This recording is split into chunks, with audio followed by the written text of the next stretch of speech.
Olá, eu gostaria de compartilhar com você hoje sobre um tema que está bem na ordem do dia no nosso país, que é o problema da corrupção. Como é que surge a corrupção? Essa é uma pergunta que a gente pode fazer diante de tantos problemas de corrupção que têm acontecido no nosso país. De onde procedem esses maus costumes? Como que eles acontecem? Será que é somente essa questão de que o homem é produto do meio? Mas o que diz a Bíblia a respeito desse assunto? Pois bem, o problema da corrupção.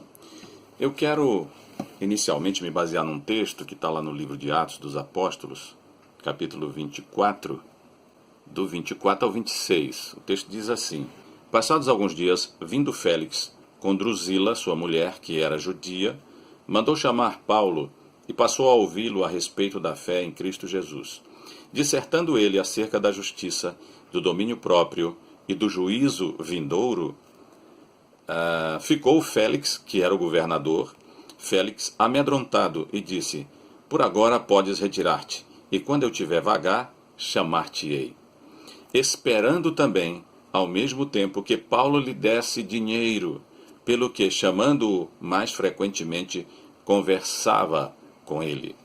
Esse texto fala de um tempo em que Paulo ficou preso na cidade de Cesareia. Então passaram por lá dois governadores. Ele ficou preso, foi ficando preso. Vários anos Paulo ficou preso lá, tanto na época do governador Félix, quanto na época do governador Festus. Então ele ficou, e de vez em quando era chamado para falar a respeito do seu problema, e também o governador Félix gostava de ouvi-lo a respeito das coisas da fé cristã. Então um belo dia ele estava ouvindo e ele ficou muito amedrontado, mas o texto bíblico diz que ele chamava Paulo mais frequentemente porque ele desejava, diz o texto, esperando também, ao mesmo tempo, que Paulo lhe desse dinheiro. Então nós vemos aqui uma autoridade que está numa posição para julgar, para decidir as questões, e que já ganha por isso, e que tem uma vida muito bem cercada de mordomias, porque mora num palácio, tem muitas pessoas ao seu serviço, mas ele ainda assim, ele queria algo para fazer o que ele já deveria fazer normalmente. Então é a questão do tráfico de influência, é a questão de mostrar dificuldades para vender facilidades. Isso a gente ouve falar muito, que existe no setor público, principalmente do nosso país. Mas esse problema é o problema da corrupção, é o problema da corrupção no coração do homem. A corrupção que acontece e que remonta os tempos até dos romanos. Esse texto do livro de Atos mostra uma situação que aconteceu na época em que o Império Romano estava dominando o mundo no primeiro século da era cristã.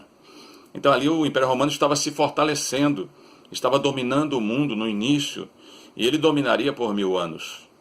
Mas ali a gente já vê o problema da corrupção. Aí ele estava desejoso, ele estava dando oportunidades para Paulo oferecer algum dinheiro para que fosse libertado. Mas Paulo não ofereceu. Então essa é a questão da corrupção. Então há muitas teorias. Uma das teorias mais famosas diz que o homem é produto do meio. Que o homem é produto do meio. Se ele estiver num meio corrupto, ele se torna corrupto. Se ele estiver num meio mais correto, ele então vai ser sempre uma pessoa correta. Mas será que uma pessoa se corrompe só por causa do meio? Será que é o meio que corrompe o homem? Mas aqui a Bíblia fala em Jeremias de modo diferente. Lá em Jeremias 17, verso 9, diz assim: Enganoso é o coração e desesperadamente corrupto, quem o conhecerá? Essa é uma sentença bíblica. Esta é uma revelação de Deus a respeito do coração do homem. Enganoso é o coração e desesperadamente corrupto. Quem o conhecerá? Ele tem profundezas que só as circunstâncias vão revelando e que só Deus conhece. E que são abismos, são ideias, são pensamentos maus. Jesus confirma essa posição de Jeremias, que foi pronunciada também antes até mesmo do advento do cristianismo, né?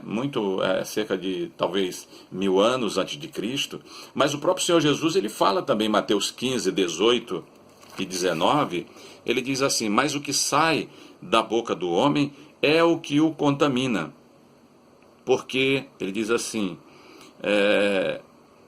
porque ele fala no versículo anterior: não compreendeis que tudo que entra pela boca desce para o ventre e depois é lançado em lugar escuso, é lançado fora, mas o que sai da boca do homem vem do coração, e é isso que contamina o homem, porque do coração procedem maus pensamentos, homicídios, adultérios, prostituição, furtos, falsos testemunhos, blasfêmias. É do coração do homem que procede tudo aquilo que o contamina. Esta foi a sentença do Senhor Jesus, que é a palavra viva, a palavra da verdade, a palavra encarnada, a revelação viva de Deus. Então, na verdade, o homem se tornou corrupto. O homem, poderíamos dizer que essa posição nos leva a concluir que o homem não é pecador porque peca. O homem peca porque é pecador. O homem furta porque é ladrão. O homem mente porque é mentiroso. Por quê? Porque a Bíblia fala da situação do seu coração. É um coração caído, é um coração que tem prazer no pecado. É como a natureza de um porco. Ele gosta da lama. Você pode cuidar de um porquinho na sala da sua casa, cuidar dele, criá-lo, mas na hora que ele encontrar uma pocilga, ele vai se esbaldar naquela lama. Porque é a natureza dele. Por isso que a Bíblia diz que o homem se tornou pecador. Desde os nossos primeiros pais, desde da primeira família. Quando entrou o pecado no homem, tornou toda a sua descendência pecadora, tendente ao pecado, tendo prazer com o pecado. E qual a solução? A Bíblia fala que a solução para a corrupção do coração do homem é ele ter um novo coração, é ele nascer de novo, nascer da água e do Espírito. Foi o que disse Jesus para Nicodemos: importa nascer de novo, porque se alguém não nascer de novo, não pode ver o reino de Deus. Não pode ver o reino de Deus. E o coração de uma pessoa que nasce de novo é como o coração de uma criança, um coração puro, um coração gerado por Deus, um coração que recebe a influência do céu, de Deus, do coração de Deus, que é um coração santo, separado do pecado, separado de toda a corrupção que há na face da terra. Então esta é a solução que a Bíblia nos traz. O problema da corrupção do homem é um problema geral, é um problema que remonta à sua própria existência, né? E ele deve nascer de novo.